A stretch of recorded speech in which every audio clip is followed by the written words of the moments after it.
All right, the moment you've been waiting for. Good things come in small packages. Ladies and gentlemen, give it up for Adam Bush!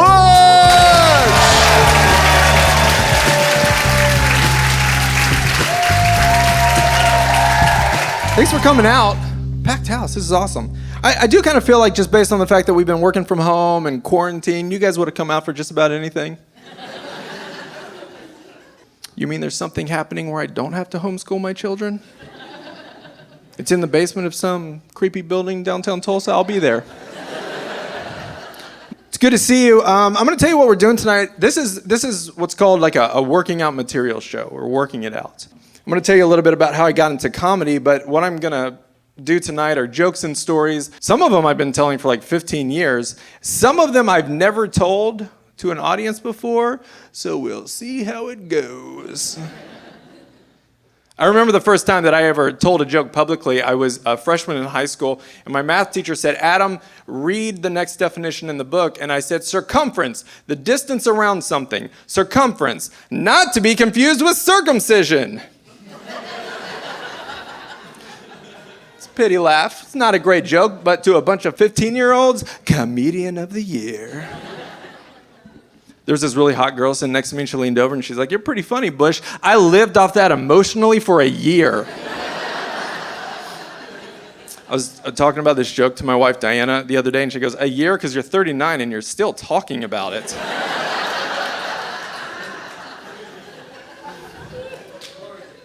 To kind of tell you how I got into comedy, I have to share a story with you, and there's some funny parts of the story. It's not a specifically funny story, but it's important to share because it'll kind of set up the whole night and give you context for what we're doing here.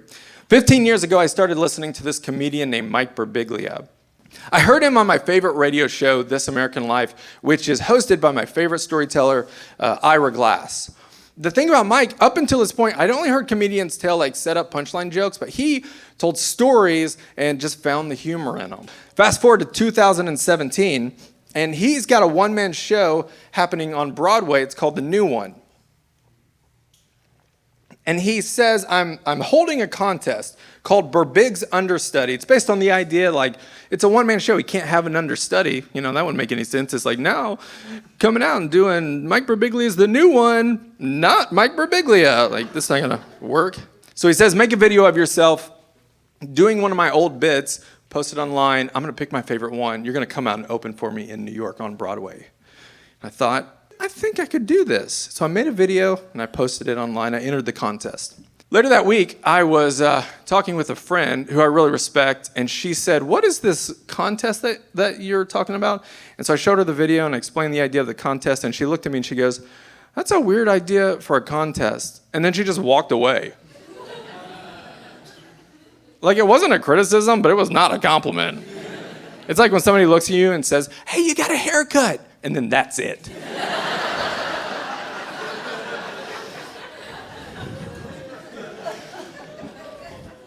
That's a weird idea for a contest. That's what she said. But what I heard was, you couldn't actually do this.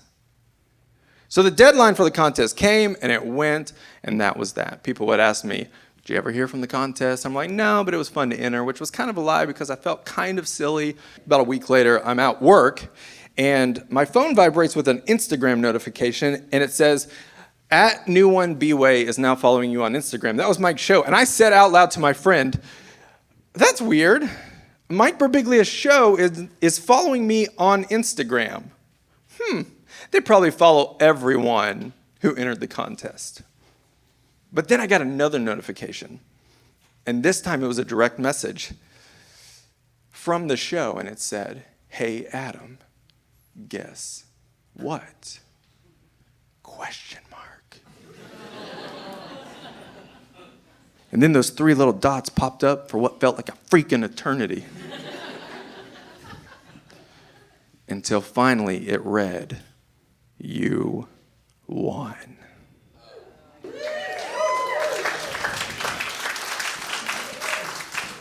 That's how I felt.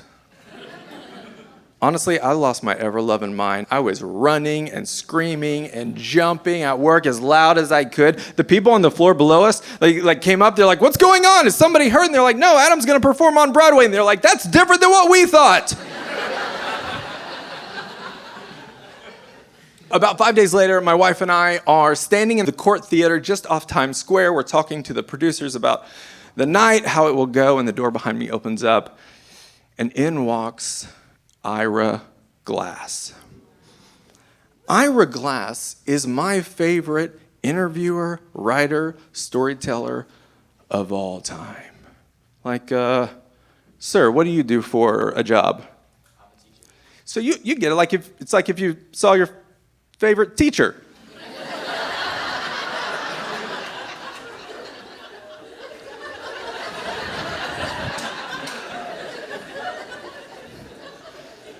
He gets it. Ira Glass is going to introduce me for the night.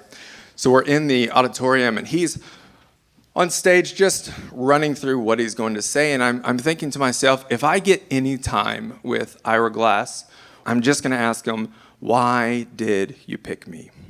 And right then, Ira Glass looks at me and he goes, "Adam, this is the part of the introduction where I'm going to say why we picked you." And I thought, holy crap, I think Ira Glass can read my mind. He said, "The reason that we chose you is because when we saw your video, we thought, oh, this guy could actually do this." And I thought to myself, I wonder if Ira Glass knows I just pooped my pants.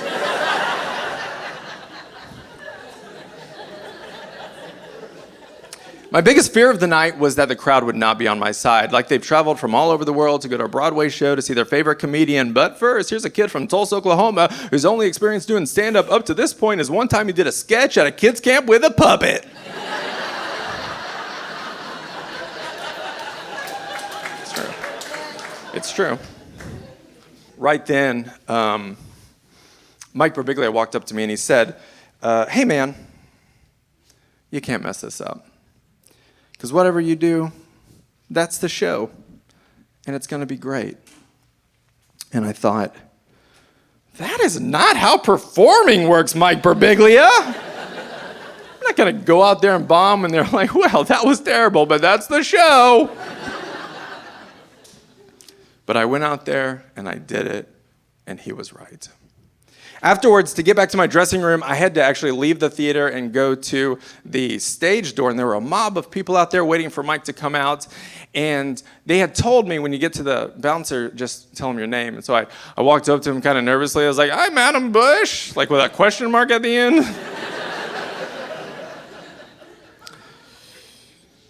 He rapped on the side, and the double doors opened up like I was freaking Moses parting the Red Sea. And afterwards, Mike and I, we talked, we took a picture together, I've got it in my office, and it reminds me of like two big lessons that I've learned from that experience.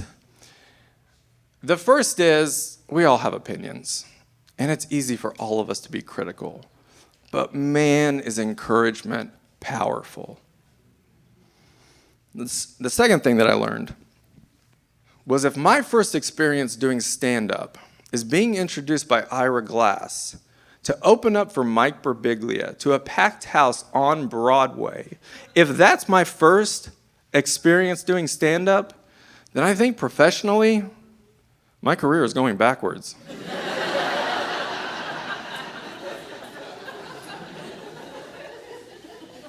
So I came back to Tulsa and I started writing and performing my own material, because I love the idea of taking a subject that is seemingly like not funny on the surface and trying to find the humor in it. Like, let's take the subject of Jesus. Not that funny. But if I say knock knock, Jesus, looks like you guys are all going to hell.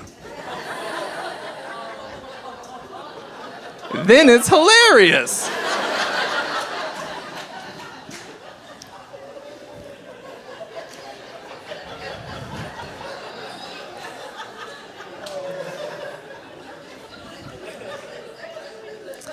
There was a bit of a learning curve, though, because predominantly my whole life, the only place I've ever performed is for churches. But it turns out that when you're doing comedy in a bar, there are people there who like to drink. I was on stage one time and I said, I'm from Louisiana. And some drunk girl in the front row goes, I'm from Louisiana. I said, I'm from a little town called Minden. Where's that? It's in Louisiana. Hey, I'm from Louisiana. That doesn't happen as much in church. I'm honestly, I'm not like real great at like a setup and a quick punchline. I'm better at like finding the humor in experiences that I have and telling stories. Like I travel a lot for work, and I've noticed that every time you go to a Starbucks in a different state, they have a mug that is state specific, celebrating the things they want you to remember about that state. If you go to California, you get a mug with a wave on it. You go to New York, the Statue of Liberty. Oklahoma, tornado. I said that joke in New York one time, and this guy came up to me afterwards, and he said, does Oklahoma really have a lot of tornadoes? And I said, no, not really. That week, we had 17 tornadoes. Or like this, several years ago, I went over to my grandmother's house, and she was very clearly watching the movie The Dark Knight. And I said, Grandma, I love this movie. You're watching Batman. And she looked at me and she goes,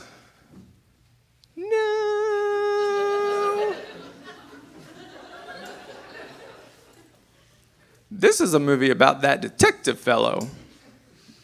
I said, yeah, Grandma, that's Commissioner Gordon. He's Batman's friend. This is Batman.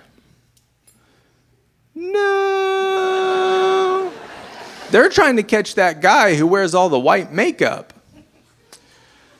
That's the Joker, Grandma. He's Batman's arch nemesis. This is Batman. No. A couple minutes later, Batman pops in and she goes, well, look at there, it's Batman. The more I did comedy, the more I've been a writer for a long time, and so I started to see this linear narrative that was kind of rolling through all my jokes, and so I thought, you know what, I'm gonna write a comedy special, and part of what we're doing tonight is a part of that, and right now I am naming it Who Brought the Kid, and here's why. I'm from Louisiana, which, by the way, nobody ever says, oh, you're from Louisiana? I bet you're really smart and successful. They're like, you're from Louisiana? Do you also make duck calls for a living? Growing up in Louisiana, we had this great group of guy friends, and every once in a while, this dude Randy would show up, and I thought Randy was super rad. He wore cool clothes, he sang in a band, he worked at the mall. Randy didn't like me. In fact, every time I was around him, he would look at me and go, who brought the kid? At first, I didn't think anything about it, but he just kept doing it every single time. And eventually, it developed this insecurity in me because that's what he was saying. But what I was hearing was, we don't want you here. And when I look back just through my life, I can just see that little insecurity pop up in different places in my life. Sidebar. Now that I'm an adult and I think back to old Randy and how cool he was, I'm reminded he was 22 hanging out with a bunch of 15-year-olds. He didn't have his driver's license, and he only worked at Hot Topic part-time. So if I could go back in time to Adam Bush, I would be like, dude, you gotta raise your bar for cool. When you're a comic, you're trying to find what's unique about you. What makes you stand out? One of the things that makes me stand out is I'm a cancer survivor. In fact, this year I celebrate 35 years cancer-free. So that's pretty exciting. People will say, what kind of cancer did you have, Adam? And I'll say, I had kidney cancer. And they'll say, ooh, that sounds bad. And I'll say, ooh, they're all bad.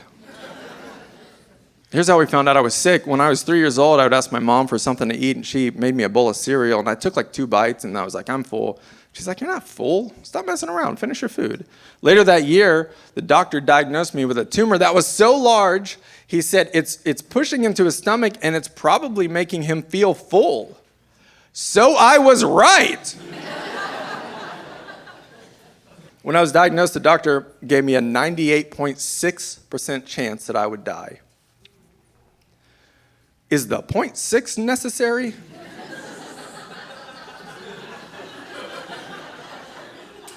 I do have some side effects from the cancer and from the just the treatment. I can't do a wingspan. Thank you. Like, I just can't put my arms out like a bird, I guess. Is that what that's based on? Growing up, we flew a lot. So I'd be in the airport, and that's when they used to make you do a wingspan, and like they'd do the wand, you know. And I think, why are you making everyone do this? It hurts us all so bad. A few years later, I was like, oh, it's just me. Okay. So several years ago, I had the flu really bad, and I went to the doctor, and the doctor said, anything else I should know about? And I said, I can't do a wingspan. He said, show me. I was like, okay, this is real, people. This is how it works. I did this. That hurt really bad. I did that for the doctor, and he does this. Oh my.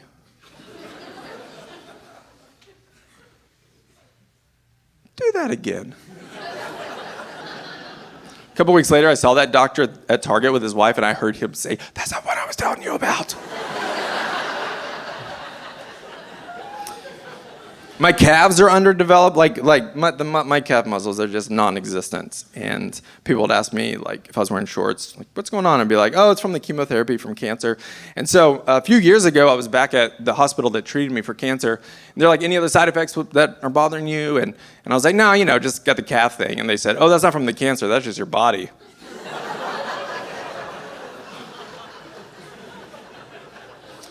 Okay. A couple weeks ago, we had a big ice storm here in Tulsa, and I fell like super hard on the ice, and my back was hurting so badly. So I went to the doctor, but we've moved recently, and so I had to find a new doctor. And I'm going through my medical history, and he's like, all right, I know you had cancer, you don't have a kidney, like, what else is going on? Anything I should know about? And I was like, well, I got drop foot, I can't walk on my feet, I can't sit on my legs, I lose my balance a lot, my calf muscles are underdeveloped, my skin gets itchy if it's wet.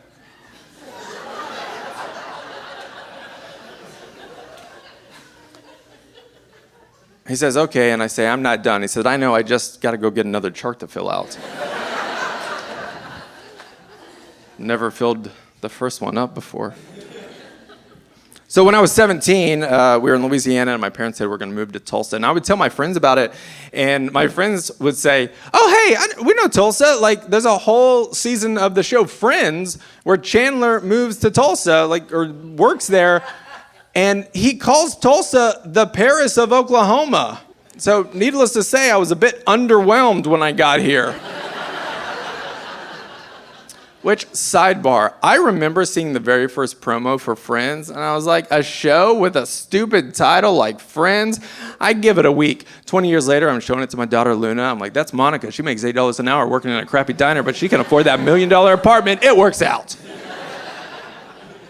At first, I had grown up in Louisiana, so all my friends were back there. So every weekend forever, I just would drive back to Louisiana, hang out with my friends. And one night I get into town, it's about 1 o'clock in the morning, and I'm like, dang it, I forgot to ask anyone if I could stay the night at their house. And then I remembered that my friend's dad was out of town, and I knew I could get into his house because nobody locks their doors in Louisiana. We just learned a long time ago that thieves aren't interested in stealing framed, cross-stitched Bible verses.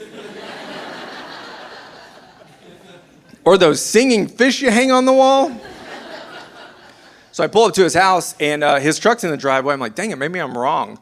All right, I got 3 options. Option 1, I knock on the door, wake him up. It'll be awkward, but he'll let me stay at the house. Option 2, I break into his house. I find a bed to sleep in. Problem is, in the morning, if he's confused or thinks I'm someone else, there's a very good chance I'm going to get shot in the face. Louisiana's a shoot now, ask never kind of state. Or option 3, I break into his house. I go up to where he and his wife sleep. I flip on the lights. If he is in there, he'll be so confused and discombobulated, I'll be able to run. Nobody will be the wiser. Option 3 is really smart. if you're 17 and an idiot. So I go with option 3.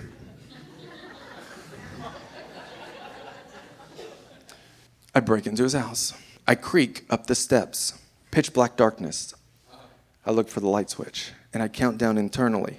3, 2, 1. I flip it on. I wish I could communicate to you the sheer terror that flooded my body as I found myself in that moment staring into the eyes of a man standing directly in front of me. I screamed like a little girl. I took off running like I've never run before because, let's be honest, I've never run before. Mid-run, I stop, and I go back to his room to confirm my suspicion that the man standing in front of me was nothing more than a full-length mirror. I scared the crap out of myself. Eventually, we put down roots here. My mom and dad were working at a church, and sometimes they'd get invited to go speak somewhere. My mom got invited to speak in England, and she invited me to come along, and I was super excited. I'd never flown internationally. So we get to the airport, and I put my backpack on the conveyor belt, and it gets flagged. TSA agent reaches into the front pocket and pulls out a knife.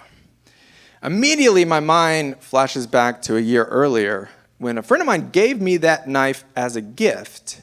I'm not really a knife kind of guy, so I threw it in my bag, in the back of the closet, forgot about it. When you know, that's the bag I picked for my trip.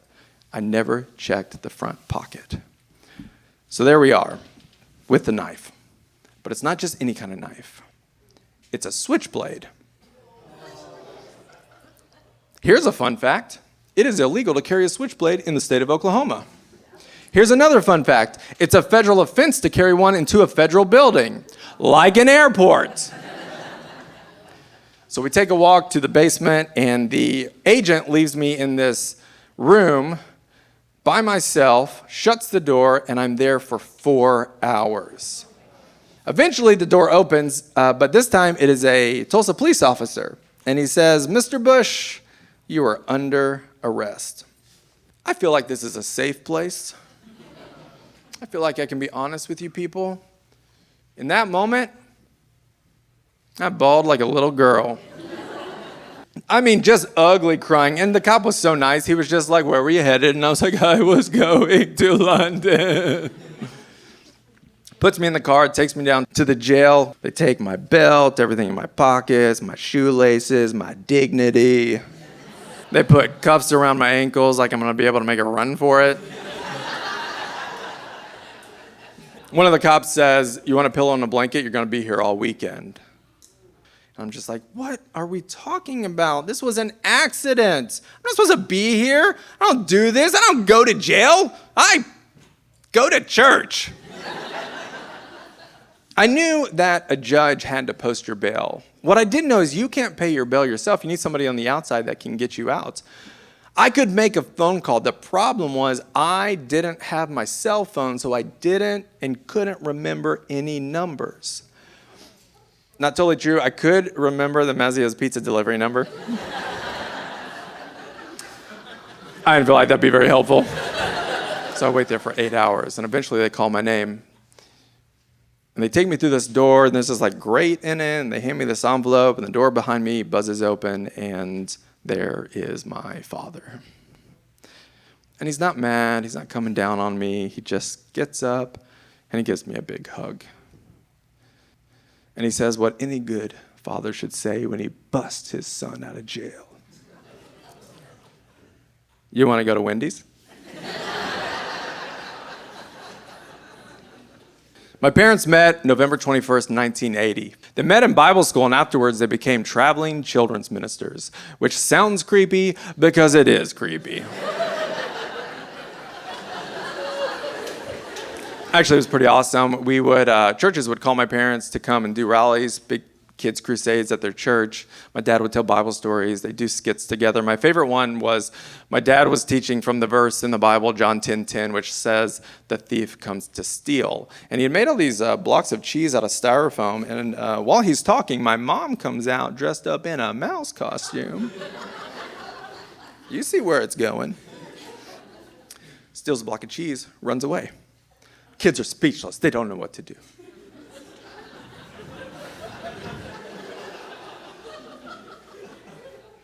The second time she steals a block of cheese, they just start yelling at her, just like anything they can think of. They're just like, cheese, mouse, no, stop, Jesus Christ!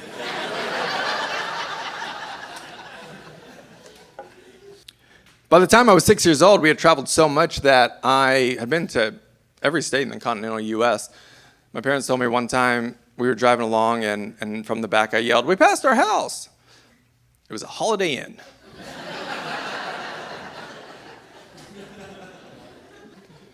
About 12 years ago, I was driving to work, and I got a call to come and be with my mom. And when I got there, she was sitting on the couch, and just tears running down her face. My brother had found my dad in their bedroom.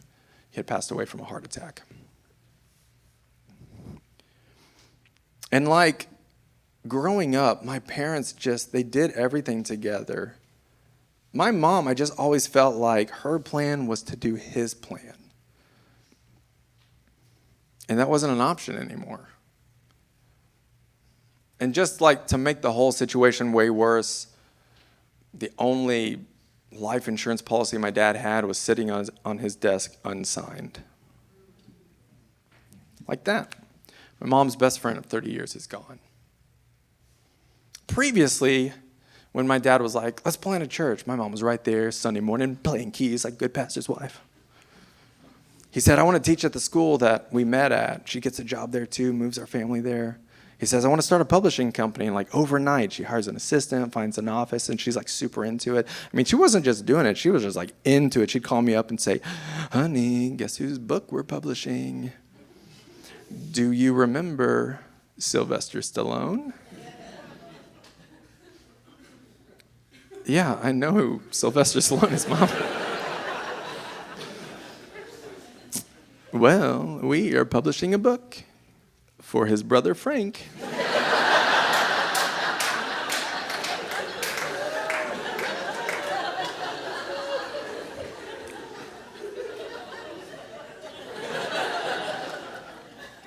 So now my dad's gone, and I think you could say that my mom was left with nothing.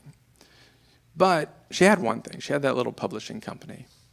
And from that point on, if you needed my mom, just go to her office. She was there working on her company.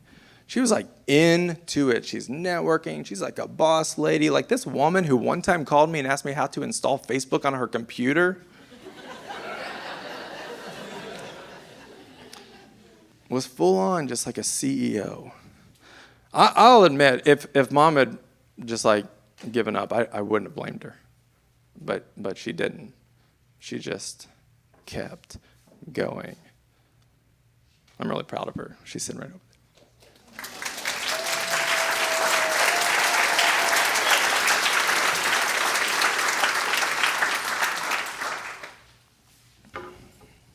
I do want to tell some funny stories about my mom, though. One time we were having breakfast, and she looked at my dad. She said, I wish we would have named one of our boys a biblical name.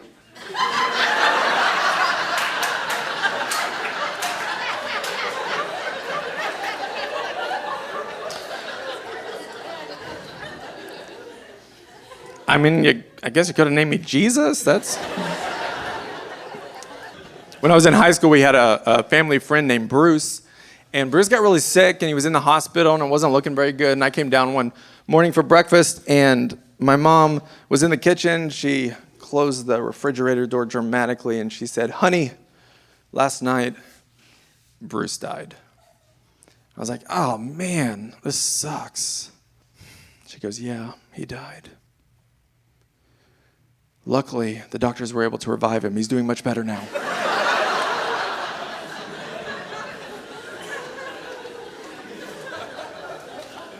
That was 20 years ago. Bruce is still alive.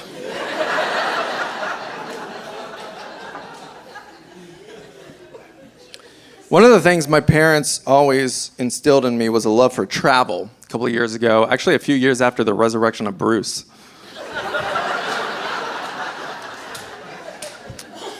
I was in Los Angeles and I found out Bill Cosby was performing, and so I went and got a ticket. And it was on the front row, and when I walked in, I was like looking around, and it was like this really nice theater, really swanky part of LA, and just 2,000 well-to-do couples just dressed to the nines. So I'm sitting there, and Cosby comes out, and he says somewhere at the beginning of his set, "Anyone here not married?" 2,000 people. I'm the only person that went, "Woo!" He said, "Are you dating anyone?" I said, "Yeah, I got a girlfriend." He said, "Are you going to marry her?" And I said, "I don't know." He said, "Have you talked to your father about it?" And I said, "No." He said, "Why not?" And I said, "He's dead." He goes, "That'd make it pretty hard to talk to him then, wouldn't it?" He made me a big part of the show, just like throughout the whole thing. He would just like refer to me in a bit or give me advice through a bit or something like that. And you better believe, when I got home, I told that story every chance I got. Like, it got to the point where my friends were like, "We get it. You talked to Cosby. Your dad's dead. Get over it." Obviously, a few years later, everything came out about Bill Cosby, and, he's not a great guy. And I'm watching the news report, and I'm thinking to myself, man, I'm never going to be able to tell that story again. I didn't end up marrying that girl mainly because I didn't want to look at my wife for the rest of my life and think of Bill Cosby.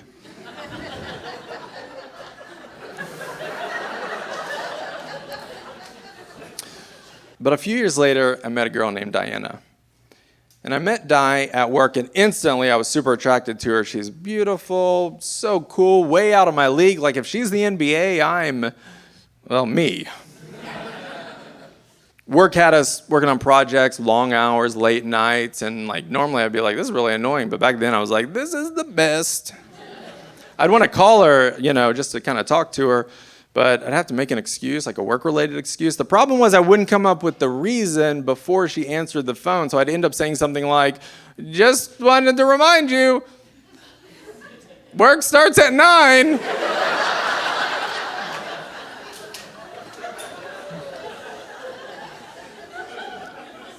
Just like every day." After a while, though, I started to feel like maybe she liked me too. And one night she said that she was going to see the band Ben Harper and the Innocent Criminals. And I was like, I was thinking about going to that show too, which was true ever since she mentioned it. So we're standing in the back of the auditorium watching the show, and I got the courage up to reach down and hold her hand. And she looked at me and she said, "What took you so long?" We had a pretty strict rule at work that, we couldn't date. So from that moment on, we were secretly dating. Giving each other flirty little looks during a meeting, leaving notes that only we could decipher. We were like dating ninjas, but with a lot more kissing and a lot less killing. Like pretty much no killing.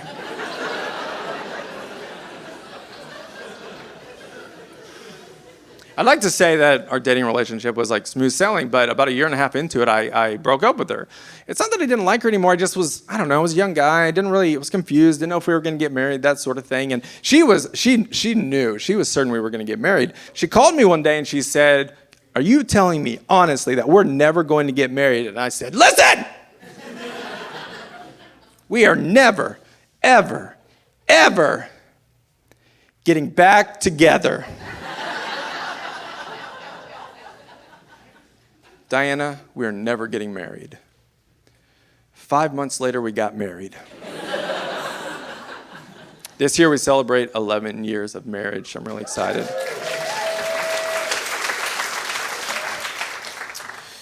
About 3 years ago, we found out that we were pregnant. Di was pregnant. I was not. Overall, the pregnancy was pretty easy for me. We had one scare right at the end. We had to have an emergency C-section.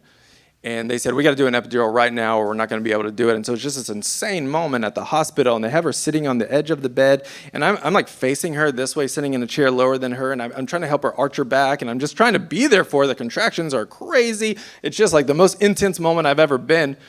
a part of. The doctor is behind her administering the epidural, and he looks down at my chart and he says, Adam, you work as a storyteller?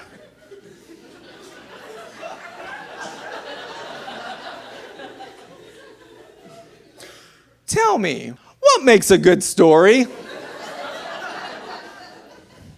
I don't know. How about the one about the doctor who doesn't know how to read the room?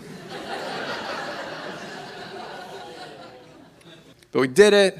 She gave birth to my favorite kiddo, Luna Jo. I love her so much. I will say this. There are things people don't tell you. One of those is that there are a lot of hippie trends out there that people try to push on you. This is a real one. When your kid's born, don't name them. Wait till they're old enough to name themselves. If we all did that, you know how many people out there would be named Spider-Man? First day of kindergarten would just be like this classroom full of Peter Parkers. Except there'd be that one kid in the corner who named himself Voldemort. You want to stay away from that kid. I told that joke on stage one time, just around the corner, and I said Voldemort, and someone in the back of the room goes, "Too soon!"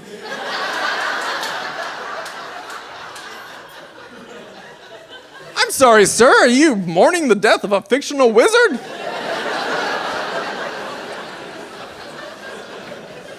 Speaking of superhero movies, I've been watching a lot of Marvel films and just like superhero films, and I have decided that I have one beef with them. Why is it that in every superhero film, the main method of mass communication to the public is still the local newspaper? No one's reading the paper. Like, I used to throw papers, and like our clientele was 75 and up. The newspaper business is literally a dying industry. You know how I know? Because every week I would throw a couple less papers because those people had died over the weekend. Okay, you don't like that joke. That's fine. I know, could go either way. Some of you are like, hey, I read the paper.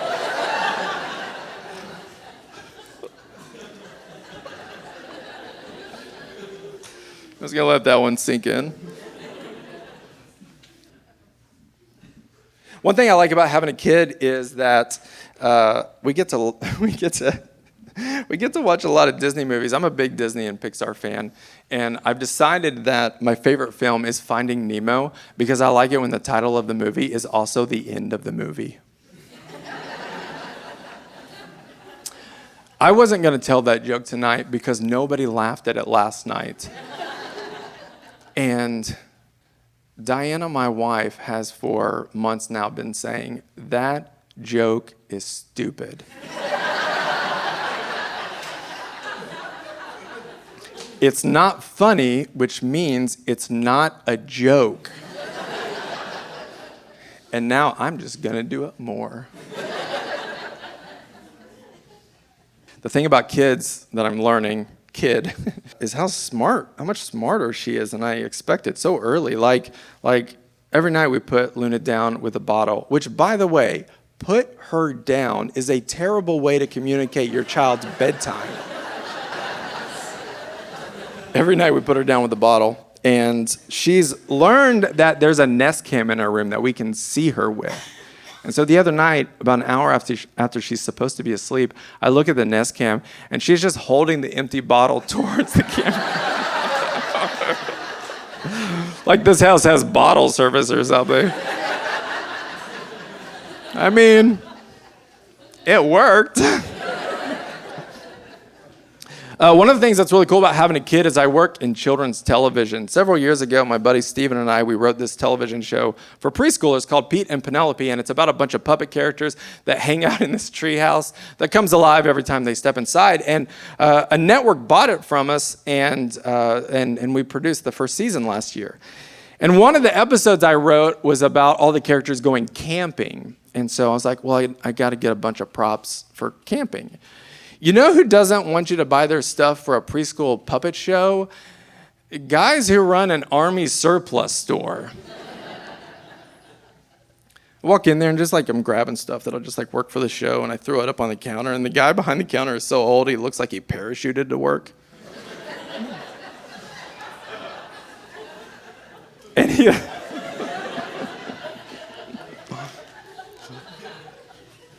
And he looks at me and he goes, "Why are you buying this?" Which is an amazing question for any retail establishment. I can't imagine going to Target to get some toilet paper and they're like, "What are you doing? Get this out of here. You get out of here."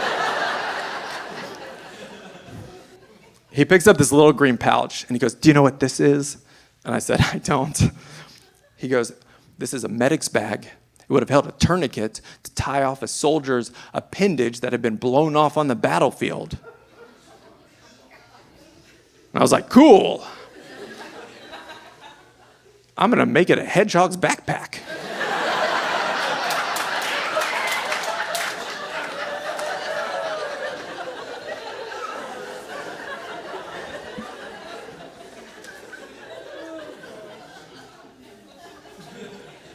Anybody like to go camping here? Ushers, please remove these people. I hate camping. I've got a group of friends that every year they go camping and climb a mountain. I'm like, "What are you doing up there?"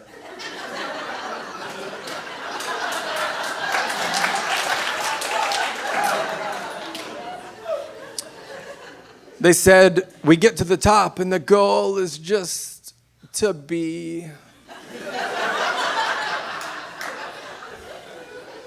I'm like, "Cool. I'll be here when you get back." My buddy Gary said, "You want to go on a fun trip?" I said, "Yes." He said, "Great. We start training on Monday." I'm like, I don't remember having to train for vacation.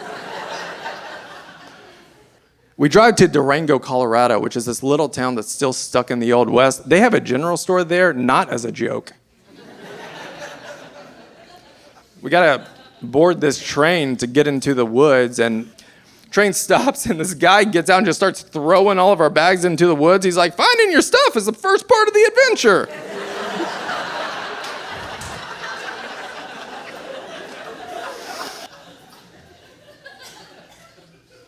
Gary says, "All right, it's 4 miles that way." I'm like, "What? They didn't drop us off at the campsite? What kind of jacked up business is this?" It's like if I buy an airplane ticket to Hawaii and they drop me off in California and like, "We pretty much got you there." So we start hiking. I got this 45-pound bag on my back that's as tall as I am tall. About an hour into it, I'm like, "Oh, this is why you guys have been doing P90X every night for 3 months." At one point, I took my bag off and I traded it with my wife. That's the kind of husband I am. I'm not even sorry about it. I'm like dying. She's like, "Feels good to break a sweat."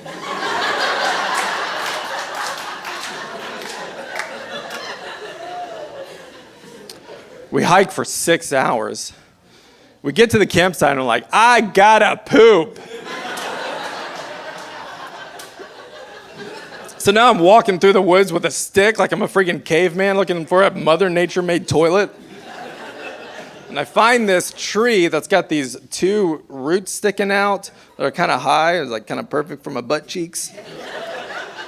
So I'm like digging. I'm like, how deep does this hole need to be? I don't know how much poop is inside there. Eventually my stick, like it hits something. I'm like, what's going on? And I pull it up to reveal my greatest fear I didn't know I had. It's a used tampon. I wish I could say that was the last time I saw a tampon, but the next day there was this wild sheep walking around with it hanging out of his mouth.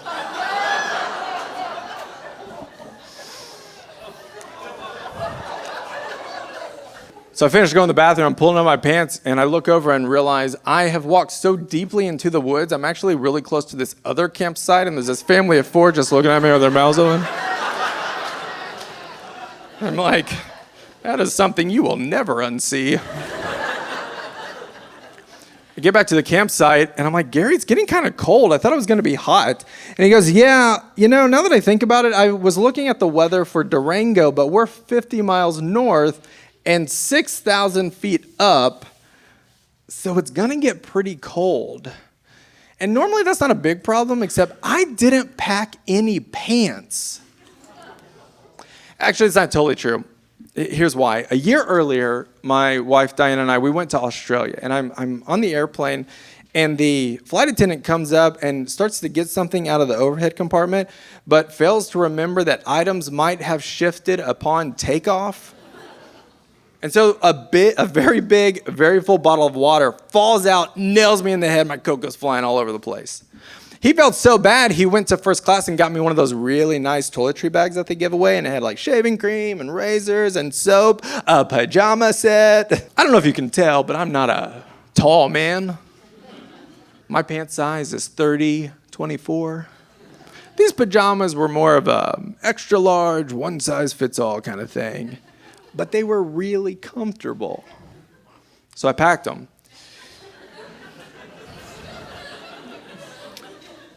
Here's a tip. If you go camping and want everyone to know that you don't know what you're doing, sport some gray Qantas airline pajama pants that run well past your feet. The next morning, we get up to summit a 14er, which is something I never thought I would do. And I didn't do it.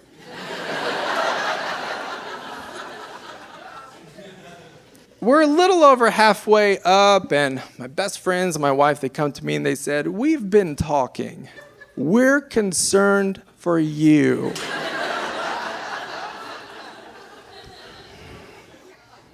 We're gonna go, you stay here. They're gone.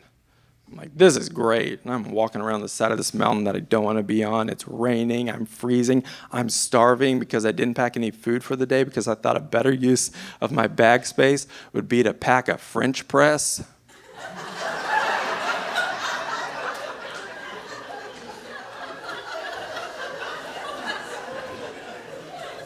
Eventually, they come back, we get back to the campsite, but like it's full on raining now. And it's just like not stopping, no end in sight. That night, the next morning, we can't do anything. So I'm just like, you guys want to watch a movie? They're like, how are we going to watch a movie? I'm like, I brought my iPad. So all four of us get in this 3-man tent, and we're watching the movie Silver Linings Playbook. And I'm thinking to myself, this is the worst movie experience of my life. And then Gary starts farting in the tent. I'm like, that is the worst movie experience of my life. So I'm like, that's it, guys. I'm done. I just want to get on the train, buy one of those sandwiches from the food cart, and go home. I get on the train. I go to the food cart. They're out of sandwiches. I will never go camping again. The end.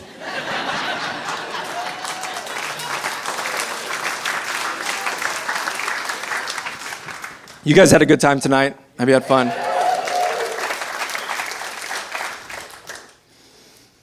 think I hopefully saved the best story for last.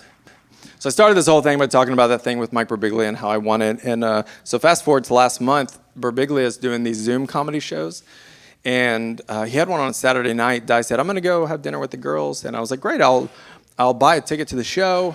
So I'm standing in my kitchen, I'm watching the show, making dinner, and in the middle of the show, Birbiglia sees me and he says, hey everybody, it's Adam Bush. He won the understudy contest. Like, hey, it's great to see you. He says, Adam, you're a licensed pastor, right? Wait, nope, you're not. I always say you are, and then you tell me that you're not. And I was like, no, that's not how it goes. This is how it goes. You always say this, but let's be very clear.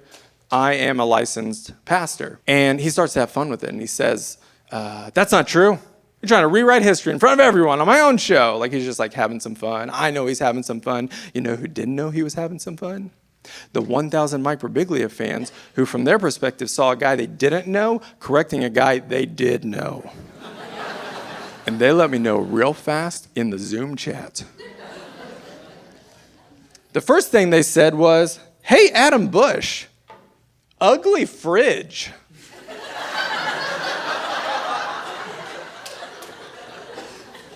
Then someone says, hey, Adam Bush, those glasses were made for women. The only thing not okay about Oklahoma is Adam Bush. Somebody typed adambush.virus. I guess that's a website. And then the clincher, Adam Bush makes me never want to have children again. I don't even know what that means. So I say, Mike, what are you doing? And he goes, Adam, what would Jesus say? I said, Jesus would say, if you died tonight, do you know where you're going? Which I think is a hilarious joke. You know who didn't think it was a hilarious joke?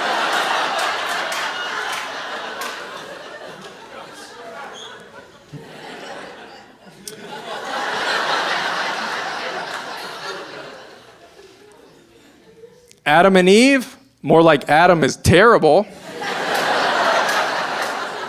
I heard Adam Bush is one clothing choice away from being a modern day John the Baptist. I was wearing this. And then the last one, someone just wrote my name, Adam, but they spelled it A-D-U-M-B.